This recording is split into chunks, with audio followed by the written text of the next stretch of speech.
Most people spend their entire lives fighting the reflection in the mirror, completely ignoring the person who holds the image. In 1909, a forgotten text revealed a dangerous truth. Your physical reality does not care about your hard labor. It only responds to your subconscious assumptions.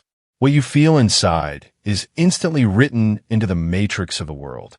Put on your headphones, step away from the chaos, and discover the lost law of manifestation that the elites kept for themselves.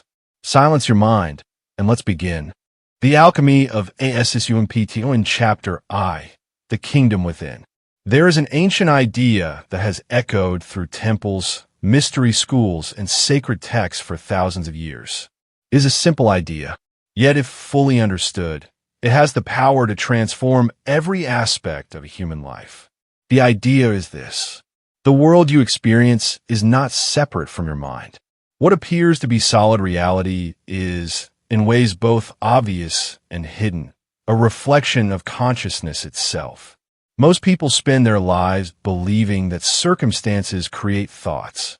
They believe that events create emotions. They believe that the outer world dictates the inner world.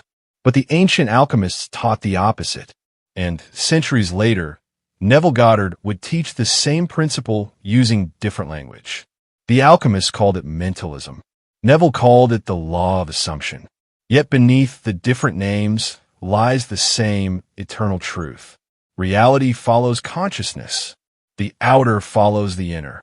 The visible follows the invisible. To understand this principle, we must first understand what the ancient alchemists meant when they declared, "All is mind." This statement was not poetry. It was not metaphor. It was not philosophy for entertainment. It was a description of reality itself.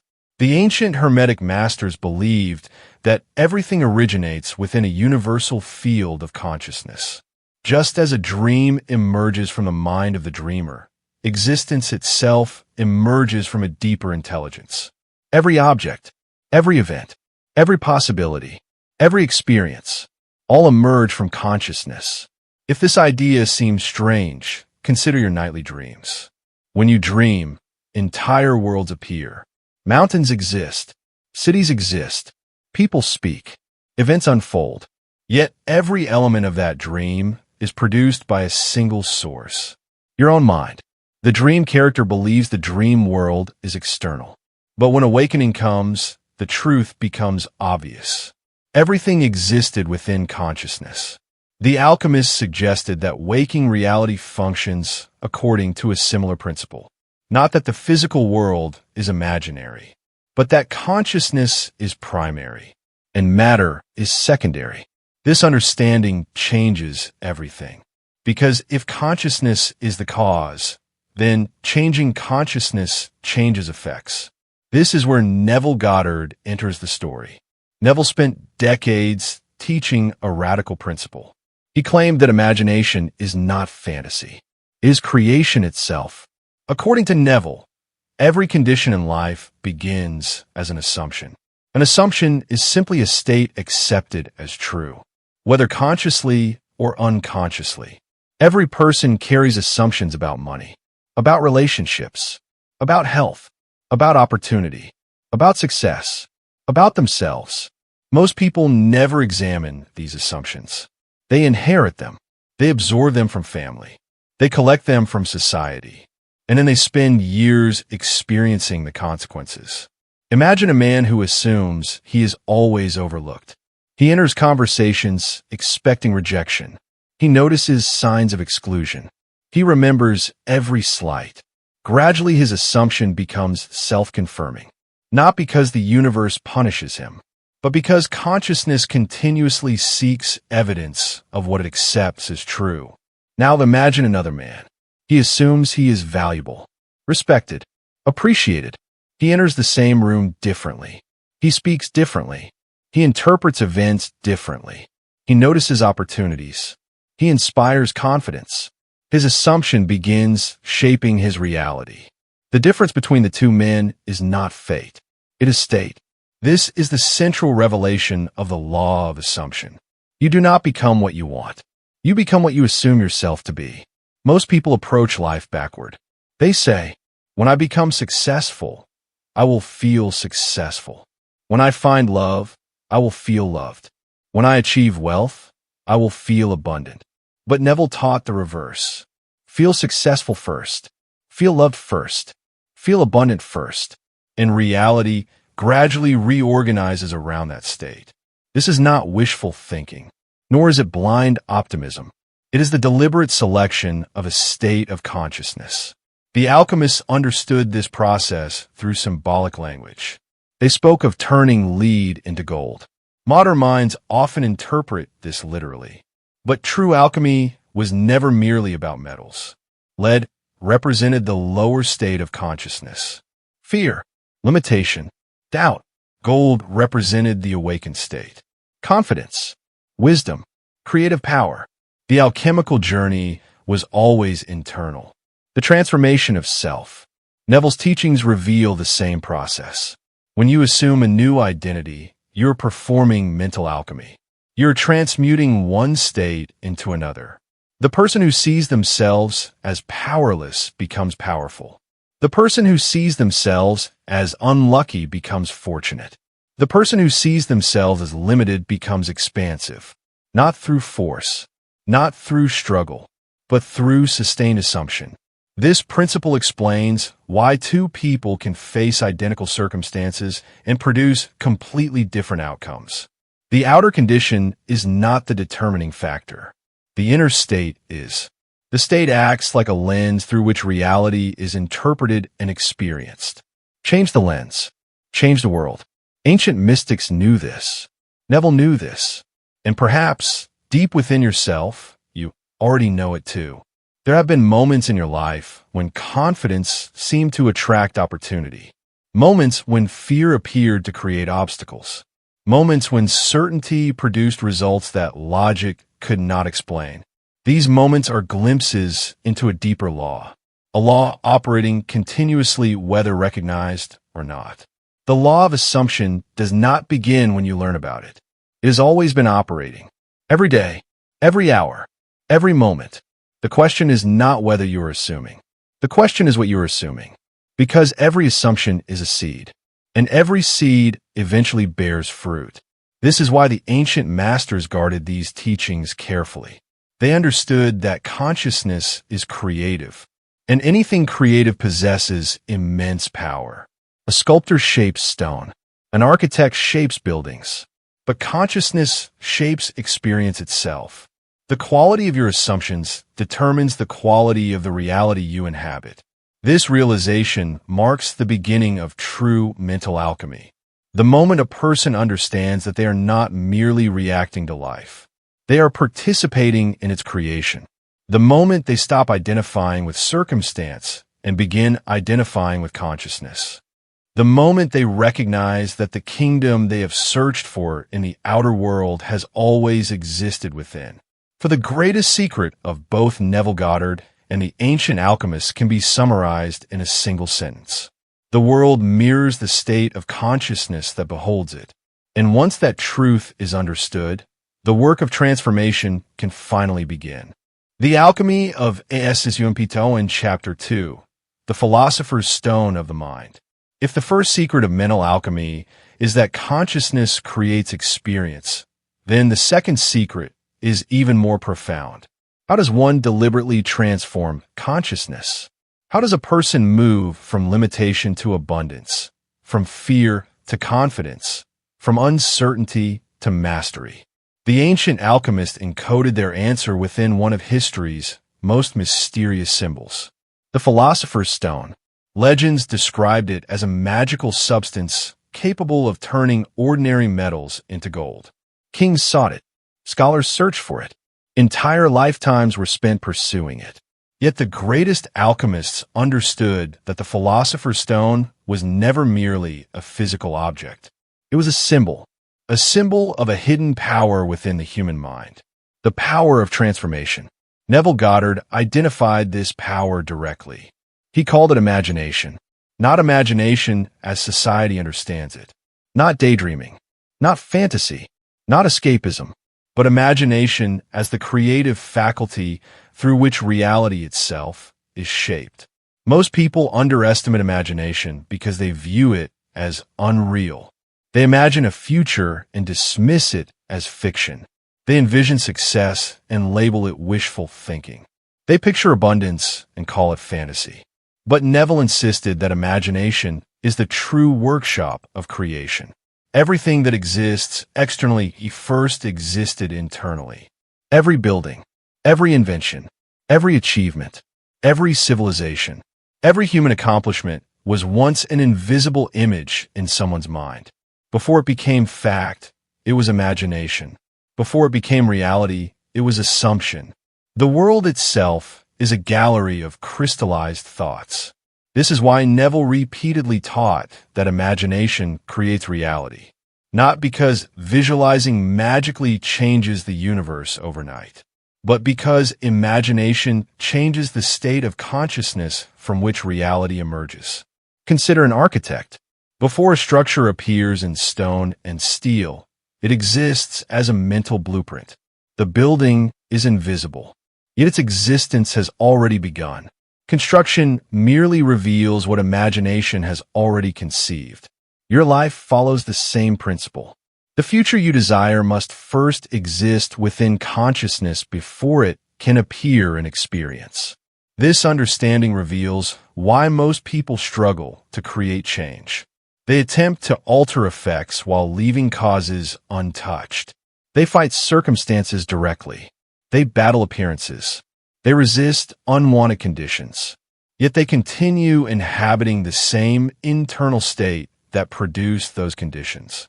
The alchemists understood that true transformation begins at the source, not in the outer world, but in consciousness itself.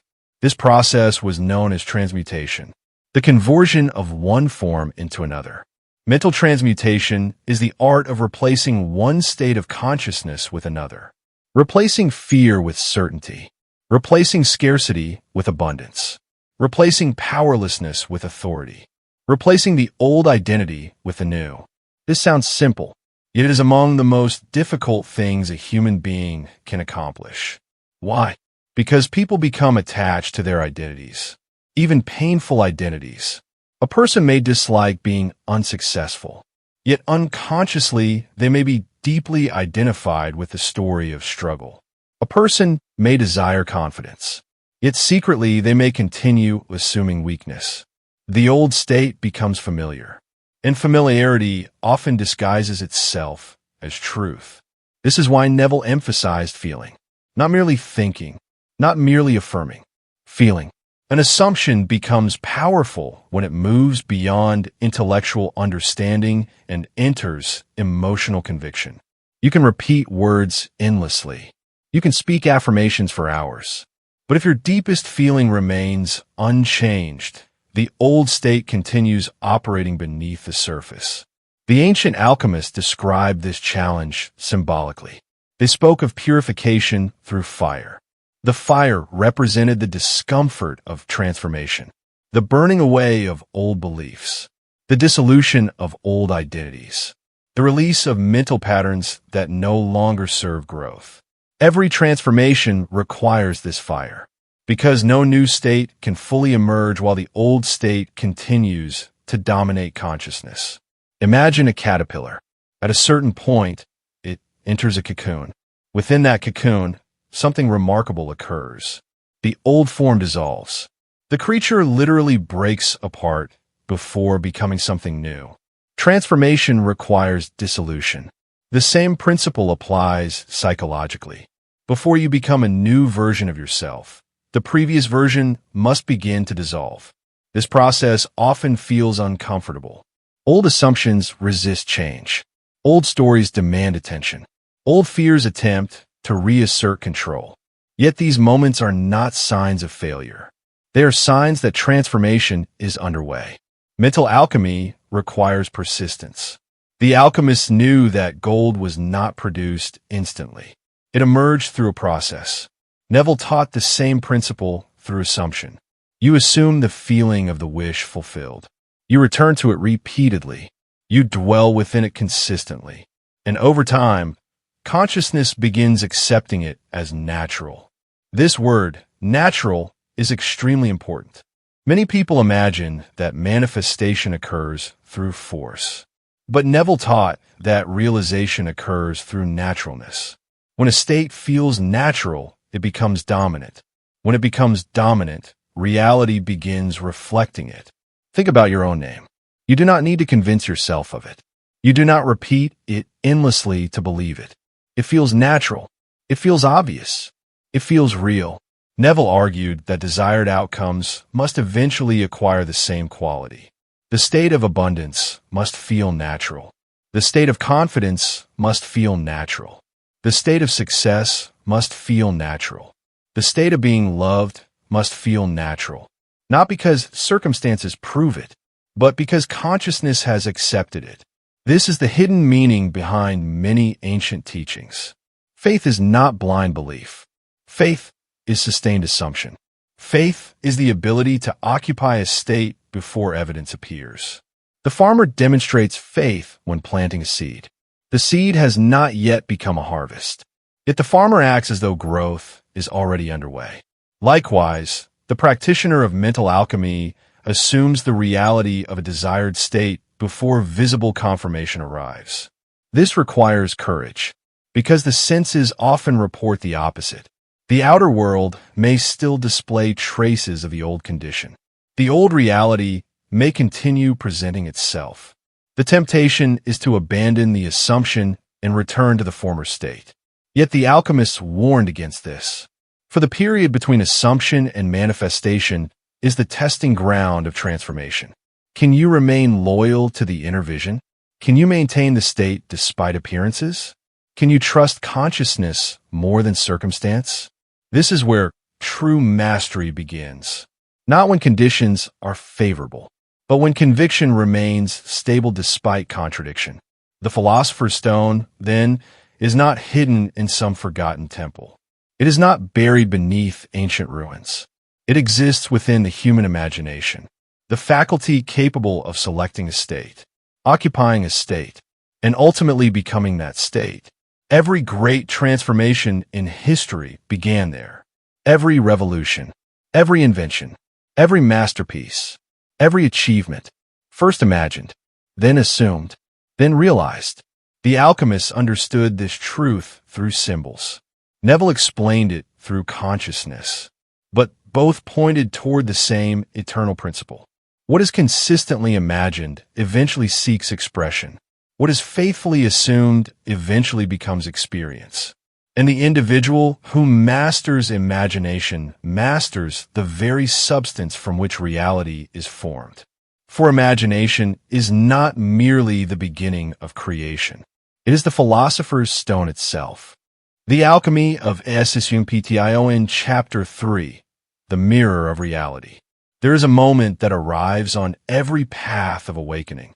A moment when a person begins to suspect that life is not happening randomly, not chaotically, not meaninglessly, but according to laws operating beneath the surface of visible events. At first, these moments appear as coincidences. A thought appears in the mind, and shortly afterward, an opportunity emerges. A person imagines meeting someone, and unexpectedly that person enters their life. A long-held fear materializes in circumstances so precise it feels almost impossible. Most people dismiss such events. They call them luck, chance, accident, coincidence. But the ancient alchemists observed something deeper. They believed the universe functions like a mirror, not a mirror of appearances, a mirror of consciousness. And Neville Goddard taught exactly the same principle. According to Neville, the outer world is not the cause of experience. It is the reflection of internal states. This idea is difficult to accept because the senses report the opposite. The eyes see circumstances. The mind reacts. The emotions follow. Everything appears to suggest that reality comes first and consciousness follows. Yet mental alchemy proposes the reverse. Consciousness comes first. Reality follows. The mirror reflects the face standing before it. The face does not change because the mirror changes. The mirror changes because the face changes. Likewise, reality reflects states of consciousness already present within the individual. This understanding explains one of the greatest mysteries of human life. Why do certain patterns repeat? Why do some people repeatedly encounter the same kinds of relationships? The same financial struggles? The same disappointments? The same conflicts? Why do certain lessons seem to return again and again, wearing different disguises? The alchemist would answer, because the state remains unchanged. The mirror can only reflect what stands before it. Change the image. The reflection changes automatically. This principle can be observed everywhere. Consider relationships.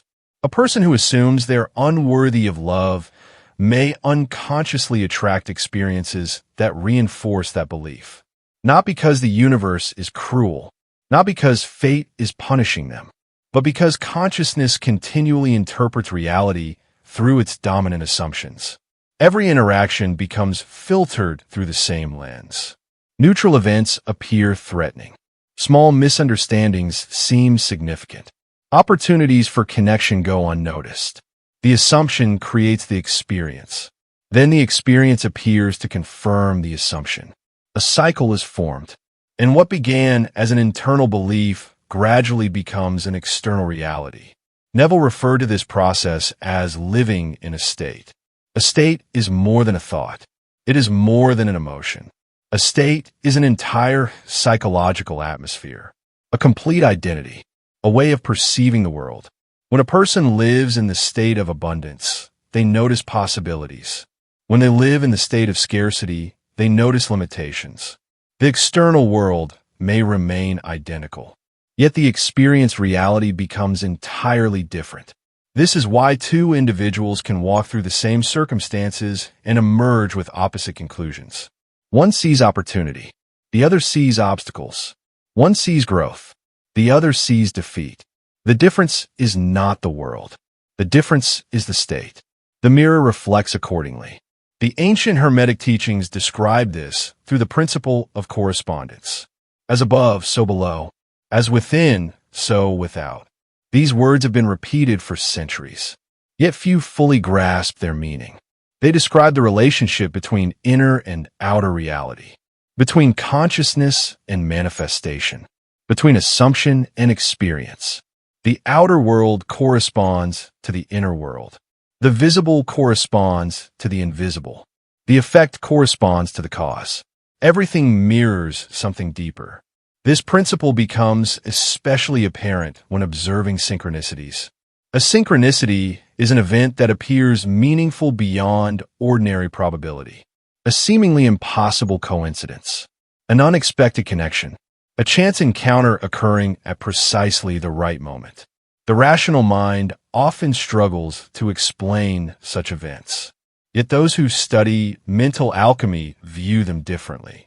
They see synchronicities as signs that consciousness and reality are interacting in ways not fully understood by conventional thinking. Imagine planting a seed underground. For weeks, nothing appears on the surface. Yet unseen processes are unfolding. Roots are spreading. Growth is occurring. Preparation is taking place.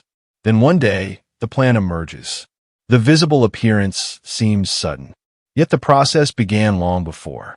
Manifestation works similarly. The assumption is the seed. Reality is the harvest. Between them lies a period of invisible development. During this interval, synchronicities often appear.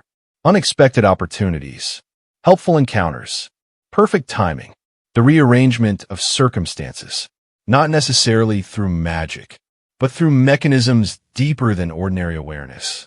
Neville referred to this process as the bridge of incidents, a fascinating phrase, because it suggests that manifestations do not simply appear from nowhere. Instead, a series of events unfolds naturally, leading toward the assumed outcome. The bridge often seems ordinary while it is occurring. Only afterward does its significance become clear. A conversation leads to an introduction. The introduction creates an opportunity. The opportunity produces a transformation. Each event appears unrelated, yet together they form a pathway. The individual assumes the destination. Reality constructs the bridge. This understanding requires patience. One of the greatest obstacles in manifestation is impatience. The desire to control every step, the urge to force outcomes, the demand for immediate evidence. Yet impatience often reveals a hidden assumption. The assumption that the desired reality is absent. The assumption that fulfillment exists somewhere in the future. Neville encouraged something radically different. He taught that fulfillment must be accepted now, not later. Now, the state must be occupied in the present moment. The feeling must be experienced internally before it appears externally. This is where many practitioners struggle, because the senses continue presenting old conditions. The bank account may not yet reflect abundance. The relationship may not yet reflect harmony. The career may not yet reflect success. The outer mirror still displays the previous image. The temptation is to believe the mirror, to trust appearances, to abandon the assumption. Yet the alchemists warned against this mistake. A mirror always reflects the past. By the time an image appears, the cause already exists elsewhere. The reflection is delayed. Consciousness is primary. Appearance is secondary. This understanding transforms the entire approach to life.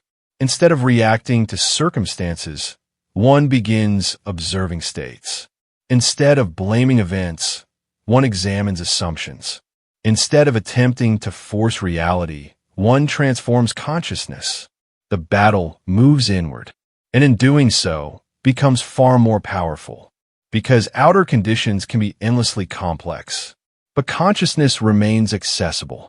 The state can always be changed. The assumption can always be revised. The identity can always be transformed. This realization marks a profound shift. The individual ceases to view themselves as a victim of circumstances. They become a participant in creation, not omnipotent, not controlling every event, but actively shaping experience through the states they occupy. The mirror begins revealing its secrets. Patterns become visible. Connections become obvious. The hidden architecture of manifestation starts emerging from the shadows. And gradually, a new understanding takes root. The world is not merely a collection of separate events. It is a living reflection, a responsive mirror, a dynamic expression of consciousness itself. Every assumption leaves an imprint. Every state projects a signal. Every conviction seeks expression. The mirror cannot help but reflect. This is its nature. And once this truth is understood, reality no longer appears random. The repetitions make sense. The synchronicities make sense. The bridges of incidents make sense. The strange correspondence between inner life and outer experience becomes impossible to ignore. For the universe, as the ancient alchemists taught, is not merely a place in which consciousness exists. It is a mirror through which consciousness comes to know itself. And the image it reflects is always determined by the state of the one who gazes into it.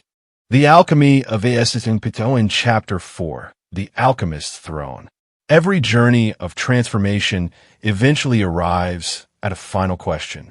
A question that determines whether knowledge becomes wisdom, whether understanding becomes mastery, whether philosophy becomes reality. The question is this: who are you? Not your name, not your profession, not your history, not the story you tell yourself. Who are you beneath all of those things?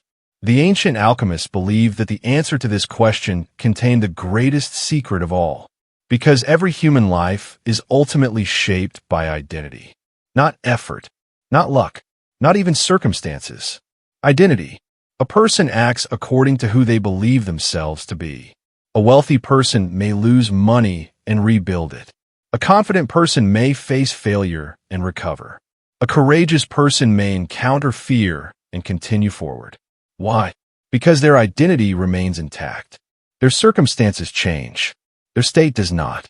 Neville Goddard understood this principle deeply. He repeatedly taught that manifestation is not primarily about obtaining things. It is about becoming someone. Most people focus on outcomes. They want more money, more success, more recognition, more opportunities. But beneath every desire lies a deeper longing. The desire to become the version of themselves who naturally possesses those things. This distinction changes everything, because when identity changes, outcomes follow. But when outcomes are pursued without identity transformation, struggle often remains. The alchemists knew this. This is why their teachings centered on transmutation of the self, led becoming gold, not externally, internally, the old self dissolving, the new self emerging, the fearful becoming fearless, the uncertain becoming certain, the divided becoming whole. True alchemy was always the refinement of identity, the creation of a new being, and this process requires persistence. One of the greatest misunderstandings surrounding manifestation is the belief that a single moment of visualization is enough.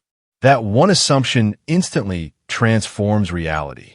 But transformation has always required consistency, not because consciousness is weak, but because deeply rooted identities take time to release their hold.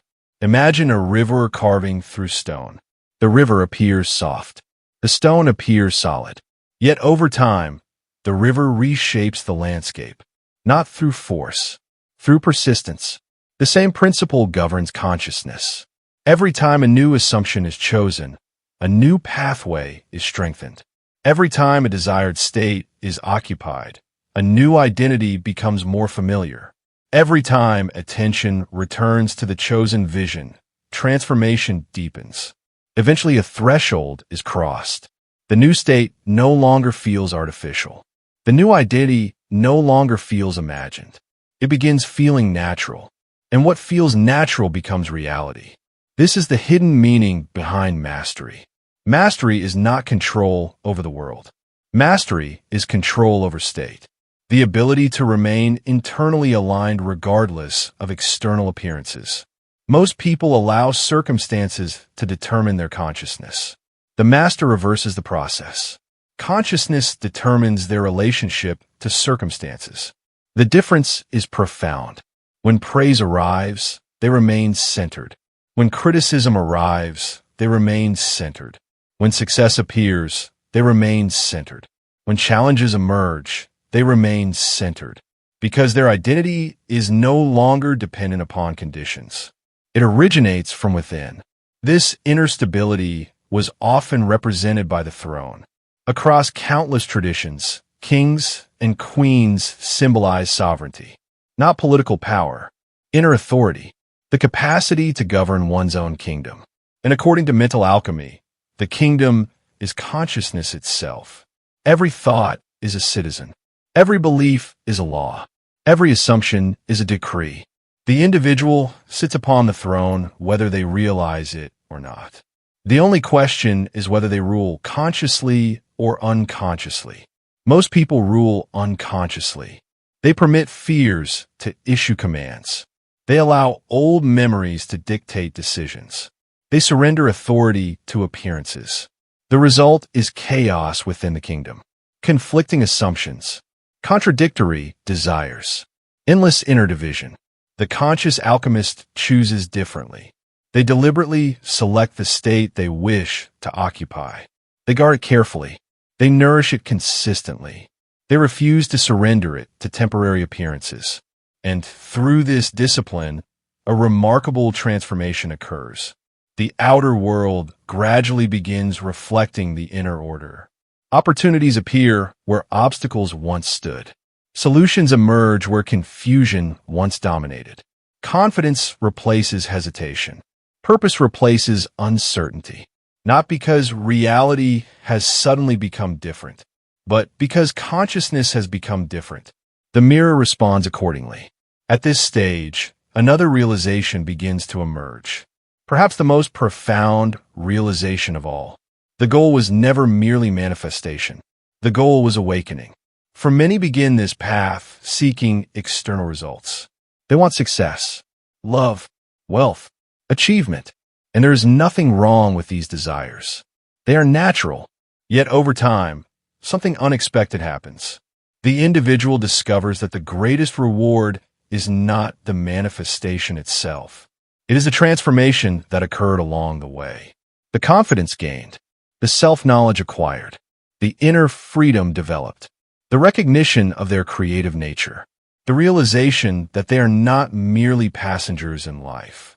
They are participants in its unfolding. This is where Neville's teachings and mental alchemy ultimately converge. Both point beyond circumstances. Both point beyond possessions. Both point beyond temporary outcomes. They point toward consciousness itself, toward the realization that the individual is far more powerful than they once believed. Not because they control everything, but because they possess the ability to choose their state. And that choice changes everything. The ancient alchemists often spoke of enlightenment as the discovery of hidden gold, a treasure buried within, not created, not earned, discovered. The gold was always there, covered by layers of fear, conditioning, doubt, limitation. The alchemical journey simply removed what concealed it. Neville described a similar revelation, the recognition that imagination is divine, that consciousness is creative, that the kingdom of possibility exists within. Different language, same truth. And perhaps this is the final lesson. The greatest transformation is not becoming something new, it is remembering what you have always been. The creator behind the assumptions, the observer behind the thoughts, the awareness behind every experience, the silent presence that existed before every identity and remains after every identity changes. From this perspective, life itself becomes an alchemical process. Every challenge becomes an opportunity for refinement. Every obstacle becomes a lesson in state. Every desire becomes an invitation to expansion. Every experience becomes part of the great work, the magnum opus, the great work of the alchemists, the transformation of consciousness. And so the journey comes full circle. The law of assumption teaches that reality reflects the state you occupy. Mental alchemy teaches that states can be transformed. Together, they reveal a profound possibility. You are not condemned to repeat old patterns. You are not trapped by past assumptions. You are not limited by current appearances. The state can change. The identity can evolve. The mirror can reflect something new. The lead can become gold. And the throne of consciousness awaits anyone willing to claim it. For the ultimate secret of both Neville Goddard and the ancient alchemists is not that reality is created by consciousness. It is that consciousness can become aware of its own creative power. And when that awareness awakens, the individual ceases to live as a victim of circumstances. They begin living as the conscious alchemist of experience, the architect of assumption, the keeper of the inner kingdom, the one who understands that all transformation begins within, and that the greatest gold ever discovered has always existed in the mind of the one who seeks it.